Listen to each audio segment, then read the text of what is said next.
Well, you saw it yesterday if you're a Carolina fan or a VCU fan or a college basketball slash March Madness junkie. It was live on display. Now, I was doing some other things. Tried to do them Wednesday, but it didn't work out, so I wound up doing some stuff yesterday. So I caught part of the game. I didn't catch it all, but I know at one point I was looking at it and Carolina was up big. And then once I was finished, VCU had stormed back and got themselves back in the game. So lo and behold, Carolina loses in overtime 82-78 in the round of 64. Their season unfortunately comes to an end. It shouldn't have came to an end, but goes back to what I saw in the Clemson game in the ACC tournament. You got to be able to close it out down the stretch. Carolina failed once VCU got back in the game. There was no execution. There was no switching it up. They tried to slow down VCU. It would just call a timeouts at the wrong time too. Like even when they did play some sort of defense, you just couldn't capitalize on it. And then the most damning thing is that you didn't score a bucket in overtime. The only points you got were via free throws. That was a recipe for disaster all around, and that was a recipe to lose. I don't know what it was, whether it's, I don't want to take anything from VCU. They're going to the round of 32, and that Terrence Hill guy, that dude play hard, man. And I'm gonna give credit to VCU because down 19, they could have packed it up and say, you know what, let's get the fuck out of here. We already lost this game. There's no point of that. Just their coach could have sat all their starters and put in the backups. Like, yeah, this game's over with. Carolina's going on to the next round, but they didn't. They kept fighting. Terrence Hill, he went off, and VCU got back in the game and wound up winning it in overtime. And the crazy thing was, once overtime started, I said, don't give VCU the lead. You give VCU the lead, it's over with.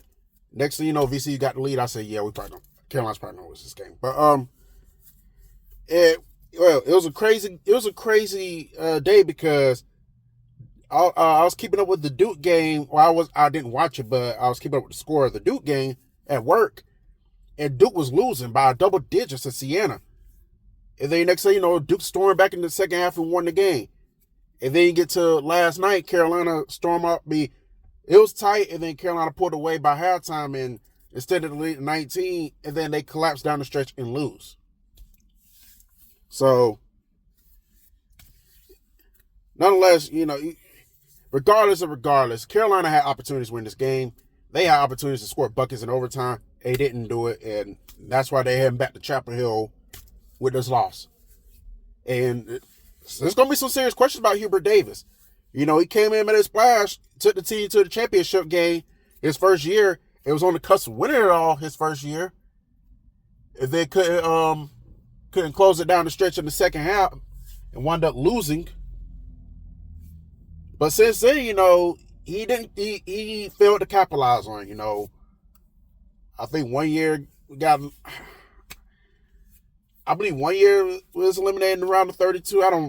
The fact of the matter is, he has not reached that same status he reached his first year. Couple of first weekend exits, including another one. I think 1 year he didn't even make the tournament. I think it was last year. It might not have been last year. It might have been the year before. But nonetheless, 1 year he didn't even make the tournament.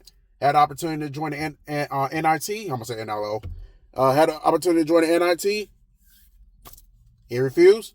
Carolina season came to an end. And this is North Carolina. Hubert Davis, of all people, should know the standard at North Carolina. I feel like he's getting too relaxed. John Shire's passed him up. The only thing that's holding back John Shire is winning the championship. And even though they escaped Siena yesterday, they still got a chance to win the championship. And that's going to be the huge reality check for Hubert Davis. He better hope that God Duke don't win it all. Because if so, that seeded champion going to get a lot warmer. It's going to get a lot warmer because, Carolina fans, they're not going to be patient. They're not. It's like, you're an alum, you know what the standard is. You got to go win the championship. You got to get the right pieces in here. You got to be able to compete with the Dukes in the world. Like, yeah, it's cool to beat Kentucky and Kansas and all, in these blue bloods in the regular season, but that needs to translate into postseason action. And since 2022, I see anything but transitioning over to postseason success. And then the blow a 19-point lead. And this stat line I was so baffled and flabbergasted to see. This was the largest blown lead in March Madness tournament history.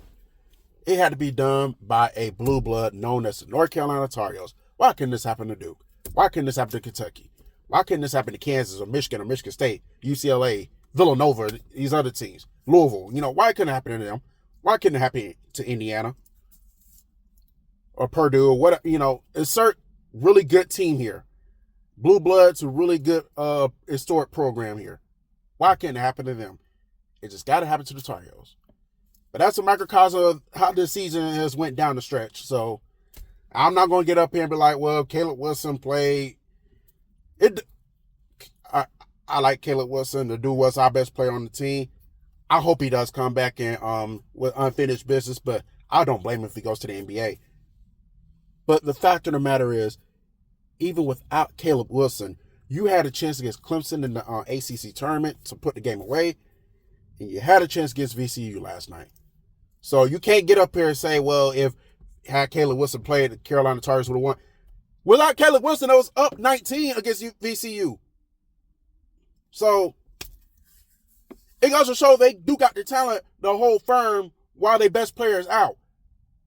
The problem is it can't close the fucking game out. That's the goddamn problem. Poor coaching, poor execution. You let these teams back in the game. What the fuck do you expect? I don't think Caleb Wilson being there would have made a difference. It was a team problem. It has been a team problem the bulk of the season. You get too desperate, you shoot threes for no reason, when you should just go for the two, because you can chip away, you can pull away with 2-pointers, as long as you continue to play consistent defense. That's the problem. And don't worry, we got all season to figure that shit out. So, we're going to see what happens with the rest of the tournament. Then we're going to have some serious questions to answer this off season. Some of them may start with Hubert Davis for real, though. Anyways, like I said, VCU, big ups on the win. Good luck the rest of the way. Good luck to everybody else that's still in the tournament. I will be talking about some of these games as the tournament progresses, especially if we have any more gigantic upsets.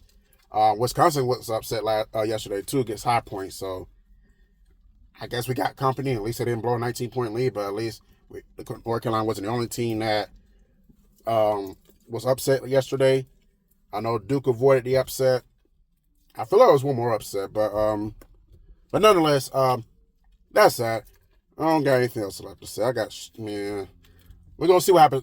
I'm looking forward to the rest of the tournament, regardless. So, anyways, I think that's it for the Tar Heels for on this channel until November. I got nothing else to say about them unless a really big recruit happens. So, anyways, enjoy the rest of the tournament. And I'll be around periodically talking about it as it progresses. Holla at y'all later.